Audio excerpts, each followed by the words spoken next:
Bienvenue, mesdames et messieurs, à cette grande édition du journal universitaire qui reste le canal sûr pour toutes les informations éducatives en République démocratique du Congo. Débutons cette édition par le lancement du 70e anniversaire de l'Université de Kinshasa où plusieurs activités seront organisées. À cette première journée, un protocole d'accord a été signé entre l'UNIKIN, l'UCC, Université catholique de Louvain et KU le 20 ce mercredi 13 mars. Nous y reviendrons avec force et détails dans nos prochaines éditions. La politique étrangère congolaise de la géopolitique de la région du Grand Lac africain sur le thème de la thèse de doctorat soutenue publiquement par le chef des travaux José Kalumire de la faculté de sciences sociales, administratives et politiques de l'Université pédagogique nationale. La plus grande distinction, c'est la mention obtenue par les candidats au cours de la cérémonie qui a eu lieu le samedi dernier. Georges Ndilumbi et Christian Chipamba.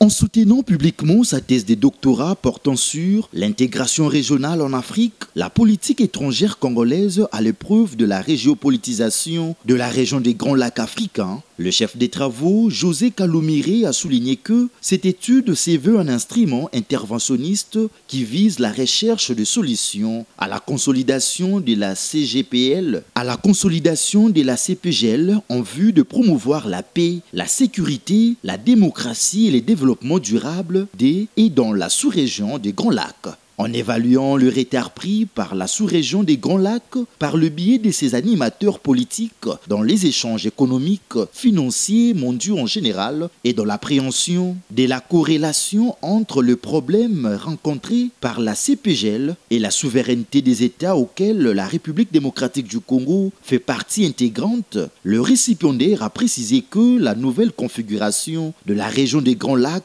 oblige la RDC à recourir à la rationalité stratégique saisie à travers la consolidation de l'organisation de l'espace public national et l'anticipation de la circulation des événements. L'effort à déployer consisterait à construire les frontières internationales. Les frontières congolaises, a-t-il poursuivi, sont malheureusement restées de simples tracés impuissants et incapables d'articuler la nation congolaise aux autres nations. D'où l'idée des frontières barrières, frontières forteresses, pour barrer désormais la route à toute nouvelle forme d'agression et ainsi filtrer toutes les entrées et sorties du territoire national. Un brillant exposé qui lui a valu les grades de docteur à thèse avec mention la plus grande distinction, ceci après évaluation et la délibération du jury à huis clos. Motif de son couronnement par le secrétaire général académique de l'UPEN qui lui a conféré le grade académique. Au terme de cette cérémonie, l'heureux du jour a stipulé ce qui suit. Après avoir constaté pratiquement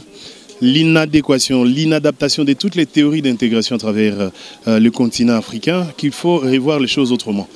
On pensait peut-être que la CEDEAO pouvait être un modèle d'intégration, mais avec les événements actuels dans la CEDEAO, tout le monde peut comprendre que ça n'a pas été le cas. Nous avons constaté effectivement que les frontières de la RDC sont tellement poreuses qu'elles ne peuvent pas apporter une stabilité aussi longtemps que les voisins de la RDC font de leur mieux pour nous garder dans cette situation d'instabilité. Les Rwandais, par exemple, qui continuent à conserver sa stabilisation par l'instabilisation de la République démocratique du Congo, ce qui n'est pas du tout correct. C'est ainsi que nous avons proposé pratiquement la construction de frontières barrières. Frontières barrières, c'est-à-dire pratiquement les murs, ça peut être des murs, ça peut être de barbelés, mais que ce soit vraiment des barrières physiques, visibles, qui peuvent permettre à la République démocratique du Congo de filtrer toute entrée sur son territoire et toute sortie.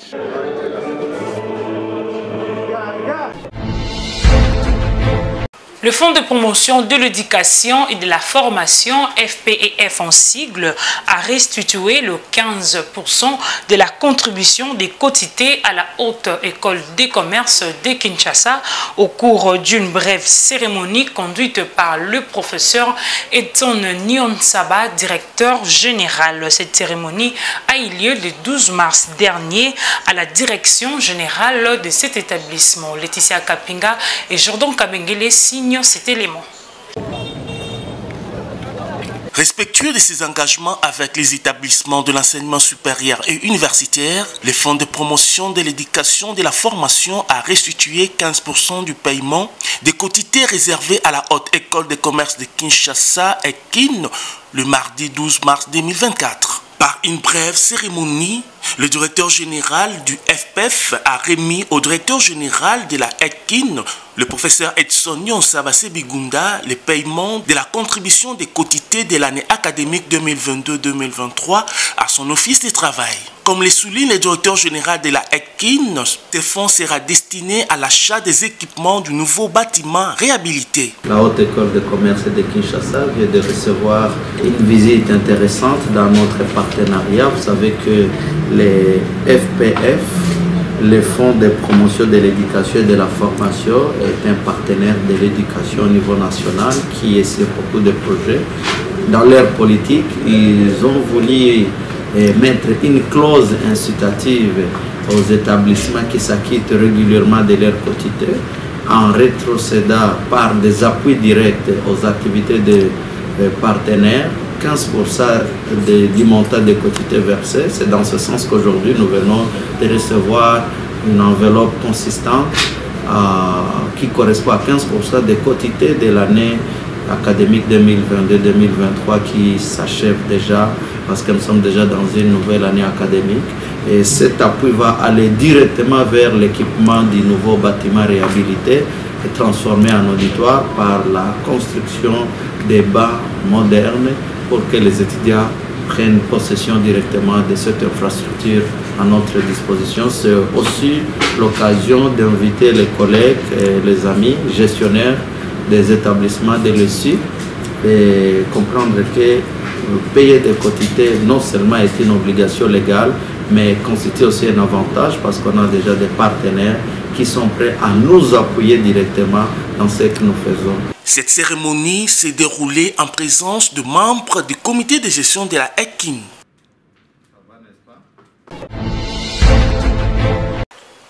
Restons à la Haute École des commerces de Kinshasa pour parler cette fois-ci de la célébration du mois de mars dédié aux droits de femmes. La coordination estudiantine de cet alma mater a ouvert le bal de cette célébration au sein de cet établissement par l'organisation d'une conférence débat placée sous le thème Filles étudiantes, innovation, compétitivité et développement de 145 territoires en RDC. Cette activité a eu lieu dans l'aire bibliothèque.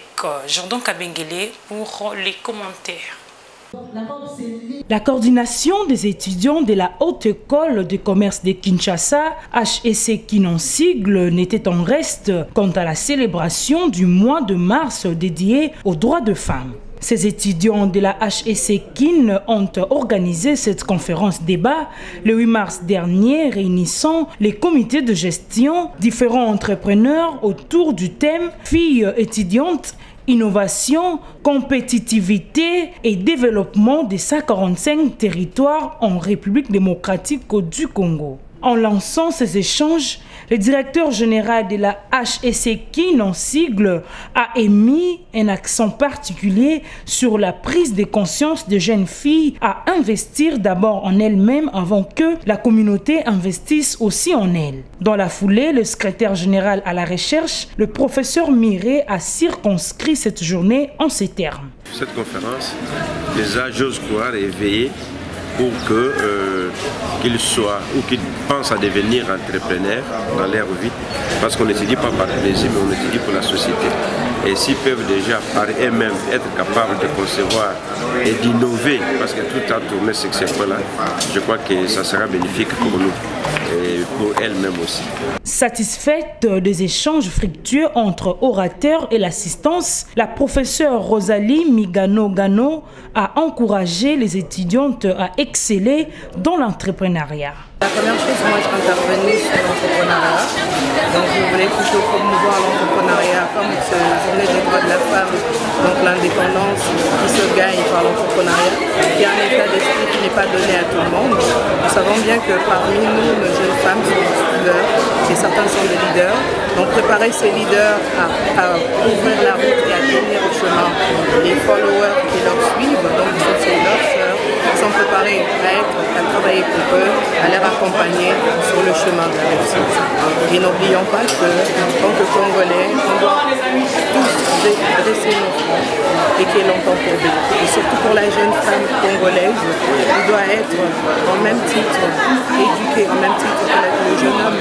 Et le jeune homme doit apprendre aussi le même respect et valeur qui est apprise à la jeune fille congolaise. Notons que cette conférence est clôturée dans une ambiance bon enfant. Rendons-nous dans la province du Haut-Katanga, précisément à l'Institut supérieur technique de Lubumbashi, dirigé par le professeur Jeannot Pagna, où se sont clôturées les journées scientifiques placées sous le thème principal, la science au service de l'humanité. Les détails avec Georges Ndulumbi et Christian Tchui Pamba. Ce fait, le journée scientifique organisée par l'Institut supérieur technique de Lubumbashi, ISTEL, se sont tenues dans l'auditoire Moïndo Nzangi ce jeudi 7 mars 2023, journée inaugurale où ce rendez-vous des scientifiques a été ouvert par les discours du directeur général de cet institut, le professeur Jeannot Pagna, qui a circonscrit les cadres, qui réunit plusieurs chercheurs. Mesdames et messieurs, pour votre gouverne, ces 2 jours de réflexion ont un caractère spécial pour nous, scientifiques congolais, réunis autour d'une même table pour tenter de trouver ensemble des solutions durables aux problèmes liés au sous-développement de notre pays, la République démocratique du Congo. Plusieurs professeurs d'université, chefs des travaux et assistants y ont pris part. Le professeur Germain Chibambe a, au nom du président de la conférence des chefs d'établissement, le professeur Gilbert Kishiba, passé les salutations et les bons souhaits de la part du recteur de l'université de Lubumbashi pour l'organisation et la passation de ces journées scientifiques. En organisant ces journées, dans leur 2e édition, l'ISTEL participe réellement à la double mission attendue de toute institution qui est le service à la société, outre la recherche et l'enseignement. Ainsi, en tant que président de la conférence, monsieur le recteur s'est réjoui de cette initiative et il m'encourage très vivement. N'eût été son agenda, lui-même serait présent dans ces salles. Ainsi dit, je vous remercie de sa part. Puis s'en est suivi une série de travaux portant sur la présentation des communications en panel. Ces échanges ont apporté plusieurs pistes de solutions liées aux différents problèmes de la société congolaise en particulier et de l'humanité en général. Dans notre présentation, nous avons 5 points. Nous allons parler de l'introduction, méthodologie, présentation des résultats, discussion et conclusion. Dans l'introduction, l'accessibilité des soins de santé de qualité demeure un problème mondial. Elle demeure diminuée surtout pour les personnes qui ont des revenus faibles. Et la solvabilité, qui est la capacité d'une entreprise à prendre ses engagements à court terme. Et au niveau des institutions bancaires, j'insiste, les 5 ratios doivent être gérés par rapport aux normes présentielles présentées. L'occasion faisant les larrons, les invités des marques ont visité le bâtiment du nouveau campus de l'ISTEL en pleine construction. Il ressort de cette visite un véritable sentiment de satisfaction.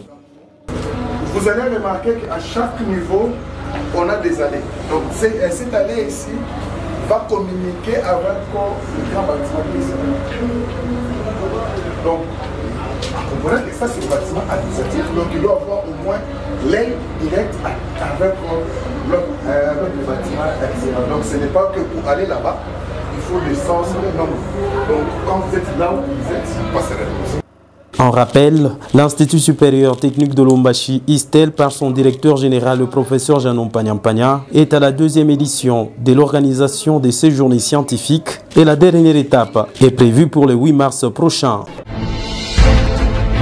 Retournons à Kinshasa pour parler de la célébration de la Journée internationale des droits de femmes le 8 mars dernier, où l'Université chrétienne de Kinshasa a été valablement représentée par la délégation féminine à la cérémonie organisée par le ministère de l'Intérieur, Sécurité et Affaires coutumières au centenaire. Laetitia Kapinga pour les détails.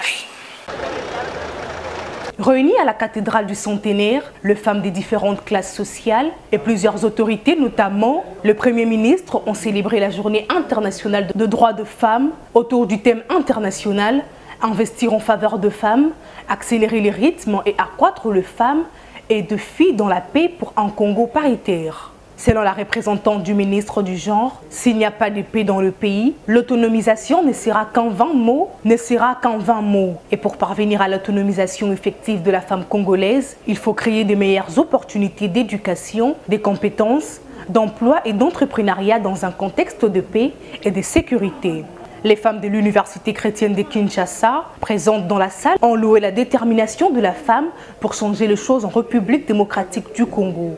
Bon, nous sommes venus représenter notre université parce qu'aujourd'hui c'est le 8 mars et c'est la journée internationale de femmes.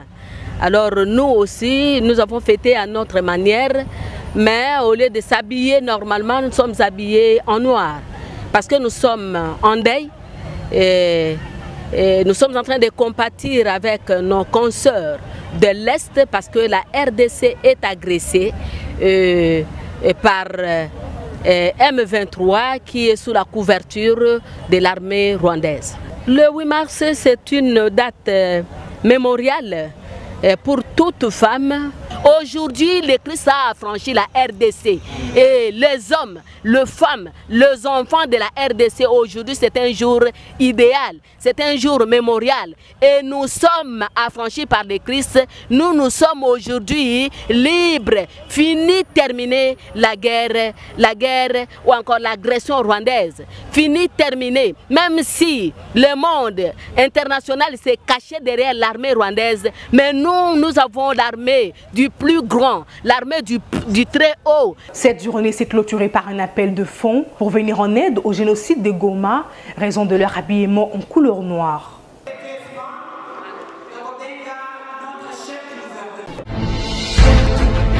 Changeons de chapitre à présent. Les collectifs de la jeunesse active, en collaboration avec la commission des intellectuels de la paroisse Saint-Alphonse, ont organisé une conférence sous le thème « Le leadership et la stabilité politique durable en RDC ». Objectif, éveiller la conscience de la jeunesse congolaise en général et celle de la commune d'Ematete en particulier sur les questions politiques de leur cité.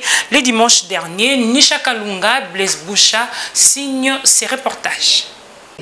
C'est pour éveiller la conscience de la jeunesse congolaise en général et celle de la commune de Matete en particulier que les collectifs de la jeunesse active que dirige Jonathan Tchabenda, en collaboration avec la commission des intellectuels de la paroisse Saint-Alphonse, ont organisé cette messe scientifique sur le leadership et la stabilité politique durable en RDC. Après l'allocution du chargé de communication du CGA, le conférencier Dadi Lobo s'est articulé sur le modèle de gouvernance pour une jeunesse sans référence en République démocratique du Congo, en démontrant que la bonne gouvernance repose sur les piliers qui sont des indicateurs, à savoir l'obligation de rendre compte, c'est-à-dire être capable de montrer en pro l'action et les décisions conformes à des objectifs précis et convenus. Pour le patriarche Paul Capita, un homme politique précède les événements et l'on ne devient pas leader grâce aux différents diplômes acquis, mais par vocation. À la question de la sécurité, la politique congolaise a pour rôle de sécuriser la population de Matete et leurs biens en assurant la protection rapprochée de leur haute zone afin de lutter contre l'insécurité urbaine à Matete, a souligné Maître Ivan Kazadi. Puis, d'autres intervenants ont prôné l'éthique traduit par le respect de valeurs, entre autres l'intégrité et la justice, tout en ayant le courage de bannir les antivaleurs à tous les niveaux. Nous avons martelé sur le leadership et la stabilité politique durable. Au cours de nos assises, nous avons également épinglé la notion de l'éthique, qui est une notion importante pour les différents organes de notre pays, que ce soit du plus bas de l'échelle, de municipaux, jusqu'à atteindre le sommet de l'État.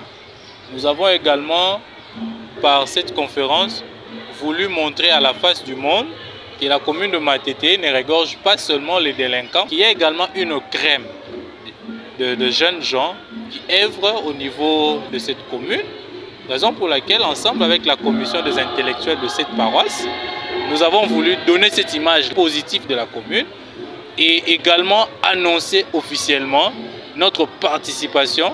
Le collectif Jeunesse Active participera aux élections municipales qui auront lieu pour élire les bourgmestres. Nous n'avons pas encore déterminé le candidat, mais par cette conférence, après avoir mûri l'esprit et l'idée, nous allons cette fois-ci être au devant de la scène. Les échanges entre le conférencier et l'assistance, ainsi qu'une photo des familles, ont caractérisé la fin de cette messe scientifique à la satisfaction de tous. Les comités de femmes de l'université protestant au Congo organisent ce 15 mars une journée de sensibilisation sur l'entrepreneuriat, une activité qui va s'inscrire dans le cadre de la célébration de la journée internationale des droits de femmes. Les détails dans ces spots que vous propose Valongolo. À l'occasion de la Journée internationale des droits des femmes, célébrée au mois de mars, les comités des femmes de l'Université protestante au Congo, CODEF en sigle, organisent un talk show sous le thème « Est-il possible aux jeunes d'étudier et s'adonner à l'entrepreneuriat ?» Comme conférencier, Madame la professeure Esther Lando, présidente du comité des femmes de l'UPC, Monsieur Alex Choué, chef des travaux de la faculté d'administration des affaires et sciences économiques de l'UPC, Monsieur Olivier Bafoukila, secrétaire du recteur de l'UPC, Madame Bibi Kisolo Kele, chef des travaux à la faculté de droit de l'UPC, Jeanne Poinchiza, jeune entrepreneur, et Madame Linda James, gestionnaire du programme de recherche et directrice de la collaboration et du développement de recherche en RDC avec l'Institut de santé et des maladies infectieuses. Date, c'est 15 mars 2024 à partir de 12h, lieu G3 Phasé. L'objectif de cette rencontre consiste à sensibiliser le jeune à la jonction de l'entrepreneuriat aux études en vue de leur autonomisation. Venez vivre ces moments avec les femmes de l'IPC.